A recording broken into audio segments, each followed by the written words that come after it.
রাধে রাধে। তো কেমন আছো বন্ধুগণ? আমাদের ভারতের টাকায় গান্ধীজির ছবি কেন, যেখানে নেতাজি সুভাষচন্দ্র বসুর ছবি থাকার কথা? তো চলো আজ কথা হবে নেতাজি ভার্সেস গান্ধীজি।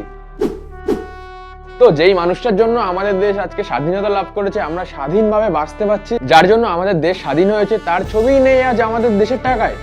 রয়েছে কার ছবি? না, গান্ধীজির ছবি।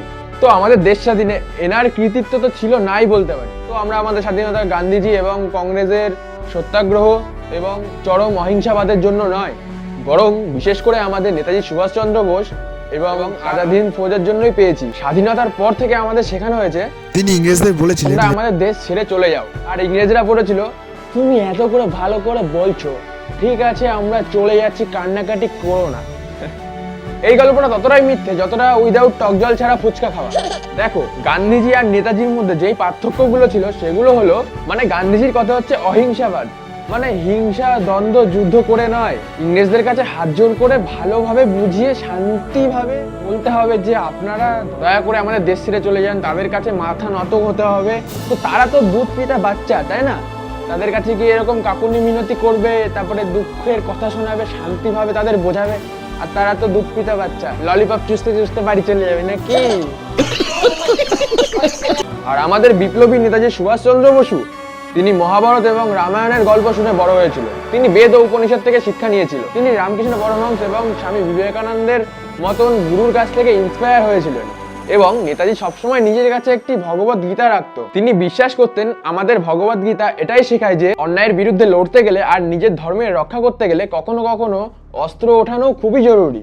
তো সেই সব পার্থক্যর কথা মাথায় রেখে আমি কেন বলছি যে গান্ধীজি অহিংসাবাদের জন্য স্বাধীনতা পায়নি? তাহলে আমি কি নেশা করেছি? হ্যাঁ, হতে পারে। কিন্তু দেখুন, এসবের সাথে ভিডিওর কোনো সম্পর্ক নেই।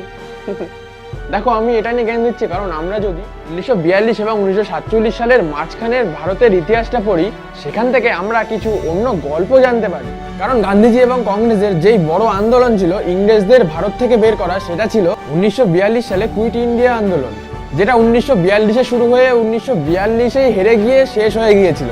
যদি গান্ধীজি আর কংগ্রেসের কুইট ইন্ডিয়া আন্দোলনের জন্যই স্বাধীনতা পেত, তাহলে ইংরেজরা 1942 সালেই কেন ভারত ছেড়ে গেল না? উল্টে আরো 5 বছর রাজত্ব করে 1947 সালেই কেন গেল? কেননা 1942 থেকে 1947-এর মধ্যে দুটো গুরুত্বপূর্ণ জিনিস হয়েছিল। প্রথমে তো Netaji Subhash Chandra Bose Indian national army মানে আজাদ হিন্দ ফৌজ আবার বানালো আর ভারতকে স্বাধীনতা দেওয়ার কথা ঘোষণা করে ইংরেজদের উপর যুদ্ধের প্রচেষ্টা শুরু করে দিল। তো এইভাবেই নেতাজি সুভাষচন্দ্র বোস এবং আজাদ হিন্দ ফৌজ মিলে ভারতকে স্বাধীনতা পাইয়ে দিয়েছিল। তো এবার তোমরাই বলো, ভারতের টাকায় গান্ধীর ছবি থাকা দরকার নাকি নেতাজির ছবি থাকা দরকার? কমেন্ট বক্সে অবশ্যই জানিও। আর আমার মতে এই পরিবর্তনটা হওয়া খুবই দরকার, কেননা যার যেই জায়গাটা প্রাপ্য তাকে সেই জায়গাটাই দেওয়া অবশ্যই দরকার। তো আজকের মতন এইটুকুই। আর ভিডিওটা ভালো লাগলে অবশ্যই লাইক কমেন্ট শেয়ার করে দিও। আর আমার চ্যানেলটা একটু সাবস্ক্রাইব করে আমার পাশে থেকো এরকম ভালো ভালো ভিডিও পাওয়ার জন্য। চললাম, জয় হিন্দ, জয় শ্রীরাম।